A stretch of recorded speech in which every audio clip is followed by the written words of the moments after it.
رمضان يا رمضان يا رمضان، شهر الكتاب تلاوة وقيام. رمضان يا رمضان يا رمضان، شهر الكتاب تلاوة وقيام. يا لذة الأوقات في أيامنا، رمضان فيك عبادة وصيام. فدموعنا بخدودنا رقراقة، تسقي قلوبا زانها إسلام. تسقي قلوبا زانها إسلام. الرسول عليه الصلاة والسلام ماذا قال لنا؟ إن سبه أحد أو شتمه، يعني وش معناتها إن سبك أو شتمك؟ وش معناتها شاتمك؟ وش معناتها؟ معناتها تبلاك، معناتها أنت مظلوم، يعني بداك ملخ الرسول عليه الصلاة والسلام. يعني ممكن تقول لي صحابي وكان هو تبلاني، النبي عليه الصلاة والسلام قال لك لو كان هو تبلاك أنت تقول إني امرؤ صائم. هذا يدل على ماذا؟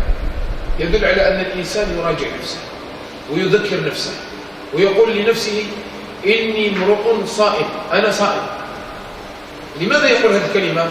يتذكر أن الصائم لا بد عليه أن يتحلى بأخلاق أعلى من الأخلاق التي كان عليها حال الإفطار. الآن أنت راك في تربص، رمضان في تربص، موالفين يسبوك الناس ترد، الآن ما تردش. موالفين يضربوك الناس تضرب، الآن لا تضرب. موالف أنت تلقي ببصرك إلى الحرام، الآن لا تلقي، صائم. ولكن الأصل مش موالف الدير حرام، ولكن في رمضان أكد عليك هذا الحرام لا تفعله. مدرسة تربص. ولهذا احنا الآن شوف نعطيك مثال حتى تفهم ما معنى مدرسة رمضان. لو الآن احنا نشوفوا طلبة أو ناس يروحوا إلى ثكن يتدربون، أو في مدرسة مغلقة يتدربون فيها تربص معين، إذا دخلوا يقرأوا النظام الداخلي. النظام الداخلي لازم الوقت الفلاني وقت الأكل، إذا فات الوقت لا أكل. لازم اللباس أن يكون على الهيئة المعينة، يمنع أن تلبس كذا وأن تلبس كذا وأن تلبس كذا، كله يمنع. يمنع السير في المكان الفلاني والاجتماع في المكان الفلاني. لابد أن يلتزم الإنسان وقت نوم، ويلتزم وقت كذا، وقت عمل، وقت تدريب، وقت دراسة، وهكذا. لابد أن يحترم من هو أعلى منه ويأخذ بالأوامر وغير ذلك من الأشياء. هذه كلها من موجودة في بيتك ولا في الشارع ولا في الحي بتاعك، ولكنك دخلت في ذلك المكان حتى تهذب نفسك تقويما لنفسك. أنت موالف ترقد حتى 11، إذا رحت الثكنة ولا رحت إلى معهد معين تبات فيه، يعني داخلي، نظام داخلي، يصير الاستيقاظ على الساعة 7 6 صباحا. صار الإنسان يتدرب، روض نفسه، ذهب النوم الزائد، راح النوم الزائد راح.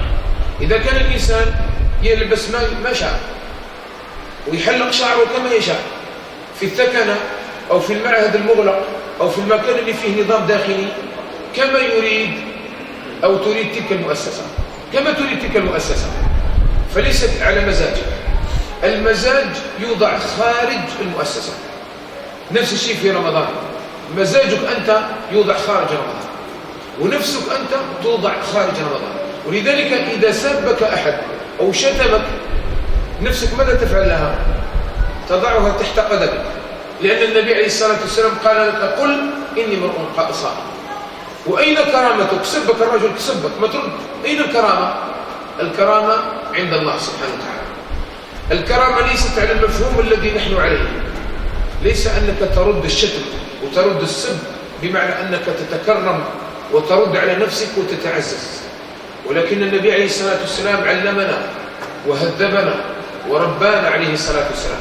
لذلك في مقام الأخلاق يقول الله تبارك وتعالى لنبيه صلى الله عليه وسلم خذ العفو وأمر بالعرف وأعرض عن الجاهل، وإما ينزغنك من الشيطان نزغ، يجيك الشيطان ويقول لك هذا دوك يحسبك خواف، يقول عليك كذا وكذا، فاستعذ بالله إنه سميع عليم. وقال الله تبارك وتعالى في مقام أعلى من هذا، قال الله تبارك وتعالى: ولا تستوي الحسنة ولا السيئة ادفع بالتي هي أحسن. اختار الطريقة الأفضل هي التي تدفع بها. فإذا الذي بينك وبينه عداوة كأنه ولي حميم.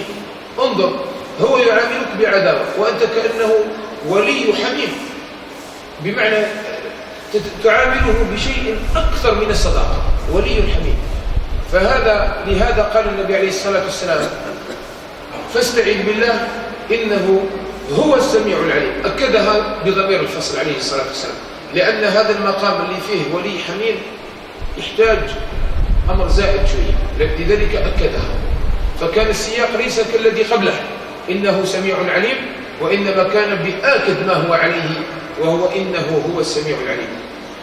فنعود ونقول أن الأخلاق مقامها عظيم عند الله، ولذلك في رمضان تعلمنا شيء في مدرسة رمضان، أننا لا نسب أحدا ولا نرد الشر بالشر، وإنما نرد الشر بالخير، ونكون في رمضان قدوة لغيرنا في الشوارع، في الأسواق، في المؤسسات، وفي كل مكان.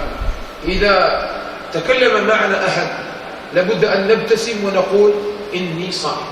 تذكرها حتى تهذب نفسك.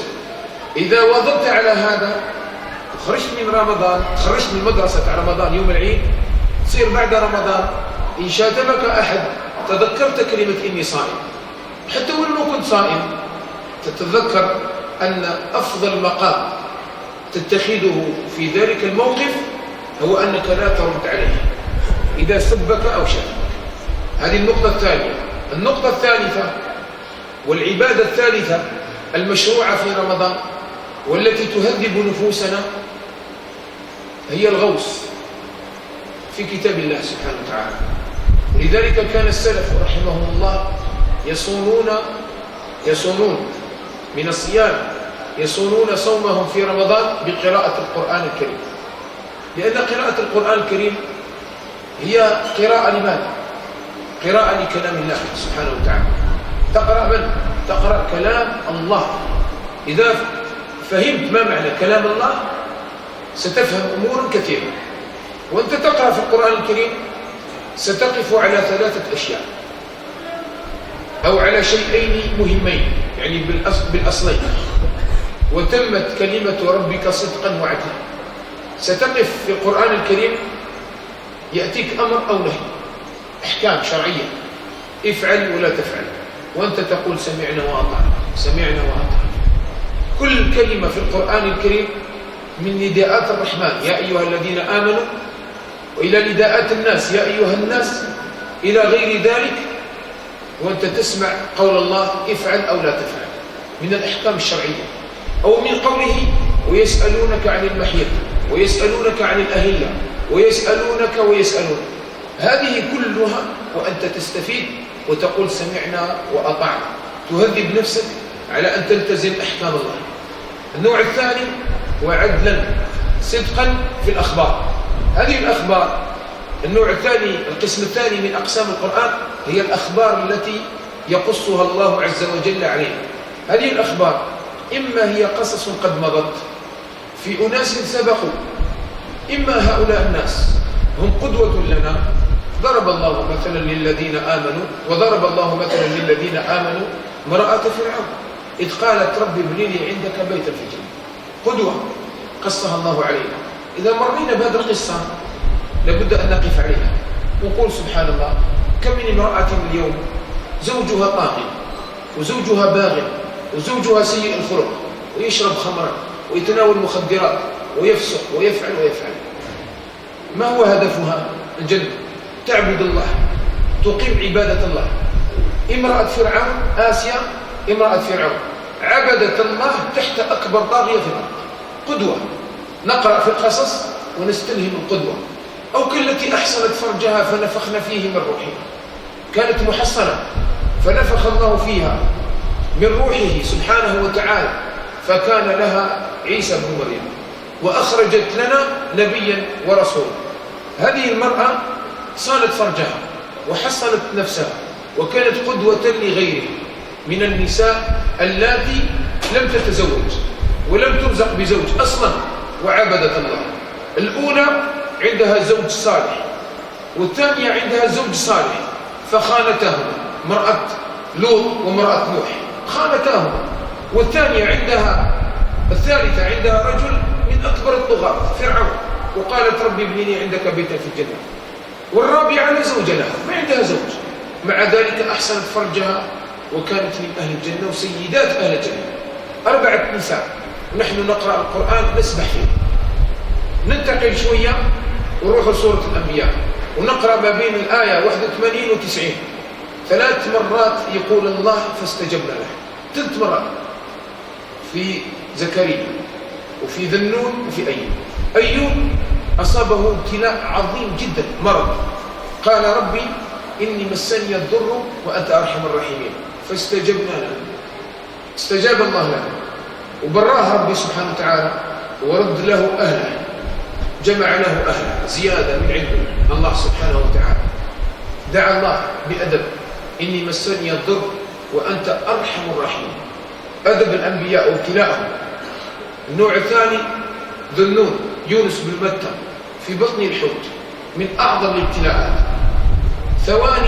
ثواني من مادة يفرزها الحوت في بطنه يتحلل يونس، ثواني فقط ينادي في بطن الحوت لا إله إلا أنت سبحانك إني كنت من الظالمين، اعتراف بربوبية الله وألوهيته ووحدانيته واعتراف بالذنب والتقصير إني كنت من الظالمين. تجي الاستجابة من الله مباشرة فاستجبنا له ونجيناه من الغم. الاستجابة الثالثة زكريا وحيدا عقيما لا ذرية والرجل قد بلغ من الكبر عتيا، مع ذلك لم ييأس من رحمة الله وقال لا تذرني فردا وأنت خير الوارثين فاستجبنا له ورزقه الله بيحيى. كلهم هؤلاء الثلاثة ومن قبلهم من الأنبياء قال الله فيهم إنهم كانوا يسارعون في الخيرات ويدعوننا رغبا ورهبا وكانوا لنا خاشعين. هذه أمة عبدت الله خير العباد، هي قدوتهم. إذا كان الإنسان يقرأ القرآن الكريم انظر، احنا الآن وش تكلمنا على مجرد صفحة ونص، هذا الشيء اللي تكلمناه هو منهج حياة كامل، صفحة ونص.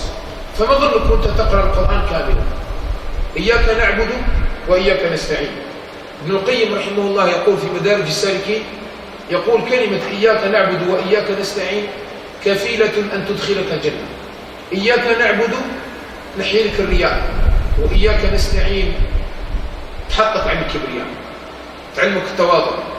فانظر هذا القرآن، من تعلم هذه الأشياء وهو يفتح كلام الله ويقرأ ويتمعن، مرة تمر بآية رحمة تسأل الله الرحمة، ومرة تمر بآية عذاب تتعوذ بالله من العذاب، ومرة يأتيك الزجر من الله سبحانه وتعالى فتنتبه إلى نفسك، ومرة يذكر لك أناس ارتقوا كالنبي عليه الصلاة والسلام، عندهم مقامات عالية وأخلاق طيبة وعبادات كثيرة فتحقر نفسك مع نفوسهم. ومرة يذكر لك ربك سبحانه وتعالى أناسا قد عصوا الله فعذبهم عذابا شديدا. هذه الأشياء وانت تقرأها في كلام الله جديرة بأن تهذب لك أخلاقك وتهذب لك نفسك وتريك من نفسك الضعيفة ما فيها من الأخلاق الرذيلة التي يجب أن ننتبه إليها. هذه أشياء نتعلمها من القرآن. القرآن يا إخواني الكرام ليس الغرض فيه كم قرأت وكم ختمت، ولو أن هذا مطلوب أجرا وشرعا، ولكن الغاية العظمى والأكبر ما وش إلى أين وصلت في القرآن؟ كم وصل القرآن إليك؟ القرآن شحال وصل لك الداخل؟ شحال دخل؟ كم تمكن فيك القرآن؟ ختمت اليوم قريت حزب أو ختمت 60 حزب في 4 أيام 5 أيام. 60 حزب هذه اللي كملتها وش أثرت كان فيها؟ وش أثر فيها؟ مرت علي كلمة أثرت فيه. إيش ما أثر فيها من القرآن؟ لابد أن ننظر إلى هذا حتى يكون القرآن الكريم ونحن نقرأ في شهر رمضان وانظر ربي سبحانه وتعالى درنا عبادة جماعية، كامل صايمين وكامل نصلوا وكامل نقوموا الليل، كامل مع بعضنا البعض. أنا كي شفت قواو، لأني أنا ما كنتش نقوم الليل في الإفطار، ولكن كي شفت الإمام يصلي التراويح صليت معه مع الناس، نزاحم مع الناس، عطاني كوراج، عطاني تشجيع باش قدرت نقوم الليل في رمضان. لذلك استحبت صلاة الجماعة مع الإمام، من قام مع الإمام حتى ينصرف كتب له قيام الليل. تعودوا مدرسة، نتعود على الصبر على القيام. النوع الثاني صلوات الجماعة، قراءة القرآن. صلوا صلاة الجماعة، كثير من الناس لا ينصرف، يفتح المصحف ويريح يقرأ، ما عنده ما يدير، يريح يفتح المصحف ويريح يقرأ. فهذه القراءة تشجعني أني أنا كذلك نجلس ونفتح المصحف ونقرأ، ما دامت الفرصة موجودة نتمعن، تدبروا كتاب الله. لأن العلماء ماذا يقولون؟ يقولون أهل الله وخاصته المتدبرون وليس القارئون. انظر أحاديث كثيرة تدم القراء، أحاديث كثيرة تدم القراء وتمدح الفقهاء الذين يتدبرون القرآن. ولذلك الآن احنا جديرين بأن نفكر. القرآن الكريم اليوم يأتينا القنوات كلها القنوات تفتخر وتزخر بالمسابقات في القرآن الكريم، فرسان في القرآن، وصاروا ينعتون نعوت كثيرة، وصار القرآن هذا عنده مقامات، وصار يتلاعب به المغنيون ويتلاعبون بمقاماته، وصار يتفنن الناس في طبعات القرآن. أكبر نسخة من القرآن، أكبر نسخة من القرآن الصفحة 3 أمتار على 4 أمتار، وأصغر نسخة من القرآن الصفحة نصف سنتيم على نصف سنتيم. نلعب بالقرآن الكريم، قرآن مذهب بالذهب، ويتفاخر الملوك والرؤساء بالطبعات في القرآن الكريم، ويتفاخرون كذلك الآن بالمسابقات في القرآن الكريم، والحفلات في ليلة 27 وجمع القراءات وغير ذلك. هل هذا كله ما فيه مشروع ما فيه ممنوع؟ ولكن الأمة ما زالت في فسادها. لماذا؟ لأن الأمة لم تأخذ من القرآن ما هو شفاء الترياق، لم نأخذه. ما هو؟ فهمه والعمل به، فهمه تدبره والعمل به، هذا هو أساس الشفاء في القرآن. إحنا القرآن ربي سبحانه وتعالى أعطاه لنا شفاء. كما واحد يروح عند الطبيب يقول له أنا عندي سعال، أنا عندي كح، يعطيه الطبيب سيره هذا، يعطيه سيره، يعطيه مشروب، يقول له هذا تشرب واحدة الصباح واحدة في المساء.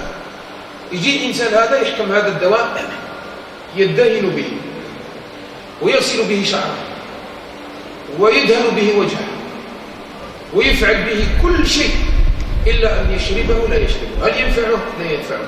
كذلك القرآن فعلنا فيه كل شيء، درنا له كل شيء. القرآن جودناه ورتلناه وجمعناه وكتبناه وفعلنا به كل شيء، إلا أننا لم نفهمه ولم نعمل به. ولذلك ما زال القرآن لم يؤثر في الأمة الإسلامية. هذا المشكل فينا الآن. إذا أثر فيك القرآن في شهر القرآن تهذبت أخلاقك وانتظمت حياتك وعادت سلوكك وصرت من أفاضل الناس. الأمر الآخر والرابع الذي نستفيده في شهر رمضان وفي مدرسة رمضان ما ذكره عبد الله بن عباس رضي الله تعالى عنه وأرضاه. قال كان رسول الله صلى الله عليه وسلم أجود ما يكون، وكان أجود ما يكون في رمضان، كان أجود بالقرآن من الريح المرسلة. شوف الآن النبي عليه الصلاة والسلام لما سئلت عائشة رضي الله تعالى عنها وأرضاها عن خلقه كيف كانت أخلاقه، لو كان نحكي كيف كانت أخلاقه، جيب إنسان واحد طيب أخلاقه حسنة ونحكي عليه، قول الله ما شاء الله يكرم الضيف وإنسان بشوش ويفشي السلام ويعين الناس ما تخلصش الحكاية، ما تخلصش الحكاية. لماذا؟ لأنه هذه أبواب خير، كل واحد يوفق في حاجة، كل واحد عنده باب خير، واحد معروف بإكرام الضيف، واحد يعاون الناس، واحد يشفع في الشفاعات، واحد يصلح ذات البين، كل واحد وعطى له ربي وين باب الخير. ولكن الرسول عليه الصلاة والسلام عائشة رضي الله عنها من فقهها حبت تعطينا منهج متكامل نقدروا كامل نديو منه. قالت كان أو تقرأ القرآن؟ قال نعم، كان خلقه القرآن. إذا حبيت تشوف الرسول عليه الصلاة والسلام كيفاش كانت أخلاقه، روح اقرأ القرآن الكريم.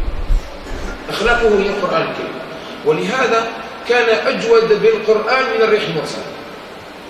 شوف الآن الريح المرسلة، ما هي الريح المرسلة؟ كاين الريح العقيم، وكاين الريح المرسلة، وكاين الريح الصرصر. الريح الصرصر والريح العقيم للعذاب، نسأل الله العافية والسلام، يعذب الله بها الأمم.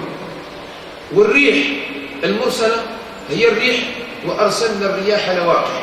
شرح لنا ربي سبحانه وتعالى قال وأرسلنا الرياح لواقح. الريح تجيب من المحيط، تعبر المحيط، وتجيب من أمريكا، وتجيب بذور ترفدها الريح، وترفد فيروسات معها، وترفدها تعبر بها المحيط كاملا، وتجيبها إلى المغرب أو إلى المشرق، وتحطها في مكان معين، وتلقح اللواقح وتنبت النباتات، وتأكل الأنعام ويأكل الناس. فيها فائدة. كذلك النبي عليه الصلاة والسلام كان أجود، كان يأتيه الخير ويعطيه، كانت تأتيه العطية لا يبيتها في بيته، يعطيها للناس كالريح، ينقل من هذا إلى هذا. كذلك الإنسان إذا كنت في رمضان كن جوادا ولو بقارورة ماء فقط. كن جوادا ولو بقارورة ماء. لو ما عندك أنت الآن فقير، تلفت قارورة ماء تبردها في بيتك، وأنت فقير من أفقر الخلق، تبرد قارورة ماء في بيتك، وتجيبها في صلاة التراويح وتعطيها للناس يشربون. قال الرسول عليه الصلاة والسلام خير الصدقة الماء. خير الصدقة الماء، وهذا الماء من أعظم النعم. لو الإنسان يتصدق بشربة ماء يحتسبها عند الله يوم القيامة أن يخلصه الله بها من نار جهنم. فما ظنك بتمر أو بخبز أو بإطعام مسكين أو بإغاثة ملهوف أو غير ذلك، أو بإدخال سرور على عائلة فقيرة. الجود والإحسان في رمضان لا بد أن يؤكد، وهذه من المظاهر الطيبة التي نراها في شهر رمضان. شوف الآن في شهر رمضان أحيانا الإنسان يرى مناظر والله تدمع عينه، وهو فرحا بما يراه. شباب أحيانا لا يصلون، ما يصلون، يقفون على الطريق السريع يطعمون الناس وعابر السبيل وينادون الناس.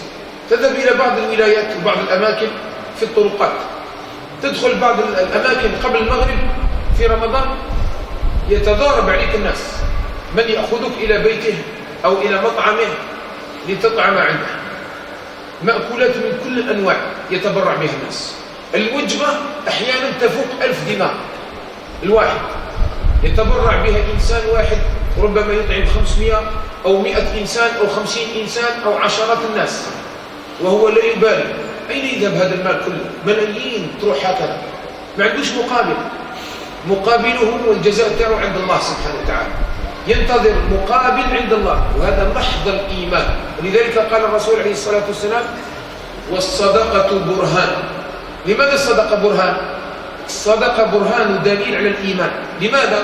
لأن الإنسان يخرج من جيبه مال ويعطيه للفقير ويدي والو، ما يعطيك والو الفقير، وش تدي؟ ما ديت والو. لو تدخل الدكان تجبد الدراهم تعطيه، يعطيك الخبز، يعطيك الحليب، تشعر كأنك مديت وعطاوك، ما كلخولكش.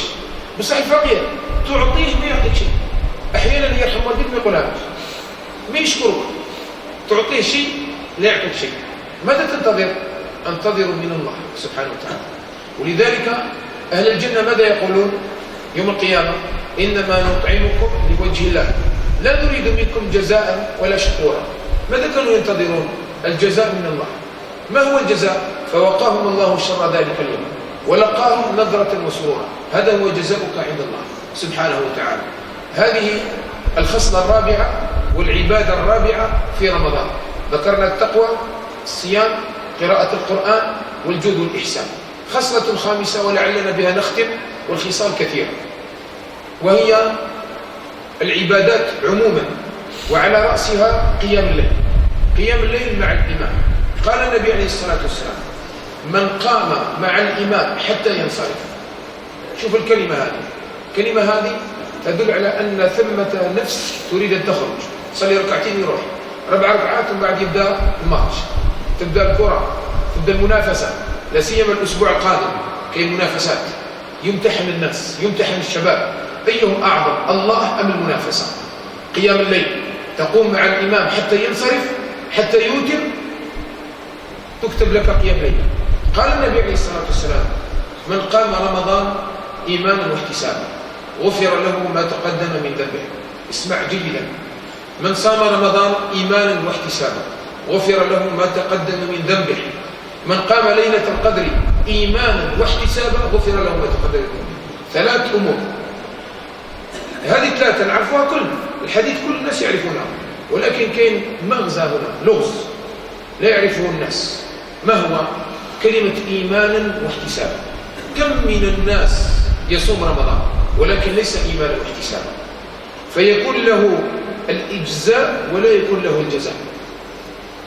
يكون عنده الإجزاء، معناتها خلاص الإنسان برئت ذمته ويصوم رمضان، معناتها ربي سبحانه وتعالى يكتب له اللي صام رمضان ما يخلفوش، خلاص صيامه صحيح، ولكن ما عندوش لوبسيون هذه تاع غفر له ما تقدم من ذنبه. لماذا؟ لأنه افتقد وصفا، والوصف هنا حال بمعنى الشرطية، بمعنى يجب عليك أن تصوم رمضان مؤمنا به ومحتسبا الأجر عند الله. ماشي كما رانا نسمع واحد الناس الآن يتضجرون من رمضان في الصيف، يتضجرون، يسخطون من رمضان. نسمع ناس، أنايا سمعت ناس في السوق يتكلموا متبرجات مع المتبرجين. ماذا يتكلمون؟ قال لك تشوفي مع رمضان تشوفي شهر، قالت له مازال يمتون تهنون، معليش يمتون تهنون. شوف الآن وكأن الإنسان الآن مكبوح بشيء يصوم رغم أنفه، أو يصوم رغم أنفه. فكما قالت إحدى النساء لواحدة أخرى يعني قبل رمضان بليلة، وش قالت لها؟ قالت ترى جاي غدوة ويدير فينا حال. وشوف الناس اليوم غلبك رمضان، هذه الكلمة ذميمة عند العلماء، مش مليحة الكلمة هذه، كلمة غلبك رمضان، وكأنك أنت في خصومة مع رمضان، وكأن رمضان هذا يأتينا ليقهرنا، وكأنه طاغية يدخل على الناس. الله جعله لنا لتهذيب نفوسنا، والله هو من أعظم المنح الربانية لنا أن يدركك رمضان. ولذلك الآن إيمانا واحتسابا مش كل الناس اللي يفرح برمضان ويفرح بأيامه. أنتم الآن في أحلى أيام العمر، والله هي أحلى الأيام التي مضت وأحلى من أيامك التي ستأتي، لأنها أيام عبادة مصفدة فيها الشياطين، مفتوحة فيها الجنة، مغلوقة فيها النار. كيفاش هي أيام الخير؟ أحلى أيامنا ونحن نتضجر منها. من الناس من يتضجر من رمضان، ومن الناس من لا يقوم الليل إيمانا واحتسابا بالكامل. يقوم رمضان مع الناس ترى يصلي، ولكنه يتكلم في الإمام ويتكلم في من يصلي فيه، ومن يتكلم من يصلي أحيانا حتى إنه يستهزئ بالمصلين ويستهزئ بالأئمة والمقرئين وغير ذلك، وهذا لا يعتبر إيمانا واحتسابا. وكذلك ليلة القدر، من قام ليلة القدر إيمانا واحتسابا بمعنى يحيي تلك الليلة ويحتسبها عند الله ويصبر عليها، فإنه سيكتب له قيام تلك الليلة ويكون مغفورا له بإذن الله. الحاصل من هذا أنك تهذب نفسك وتروضها على حبس نفسك والصبر عليها. أنا الآن لما نصلي مر الإمام، من ذاك يطول، من ذاك نصلي مر واحد ما يقراش مليح، من ذاك واحد صوته ما يعجبنيش، هذه نفوس. من ذاك واحد يطول في السجود، واحد يطول في الركوع، من ذاك سخانة في الجامع، كل مرة كيفاش. ومن ذاك نكون أنا تعبان. هذه كلها تحتاج إلى صبر. نفسي مش تقول لي صلي ركعتين وروح، إلى أين أذهب؟ نبقى في المسجد نحكم نفسي. هذا الاحتساب والصبر نحتسبه عند الله، هذا كله ترويض النفس على الصبر. موالف مع مرور الزمن أني نصبر على الأشياء، ومن يصبر نفسه تصبر. الأمر الثاني في الصيام، وأنت الآن منعت نفسك من أمور أباحها الله لك. الأصل أنت في الطعام والشراب والجماع الأصل فيهم حلال، أنت تركت الحلال في نهار رمضان لله، فجدير بك أنك تترك الحرام بعد رمضان لله. الحلال تركته لله، حلال. ربي قال يترك الحلال في نهار رمضان تركته، موالف ناكل ونشرب تركت، هذا حلال بس تركته لله. إذا لماذا بعد رمضان الحرام نرتكبه؟ وربي قال لي اترك الحلال في رمضان تركته، وقال لي اترك الحرام في غير رمضان ما تركته. فدل على أن مدرسة رمضان لم تؤثر فيه.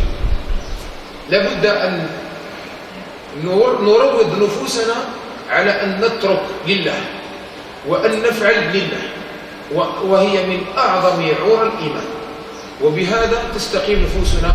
والخصال ما زالت كثيرة وطويلة.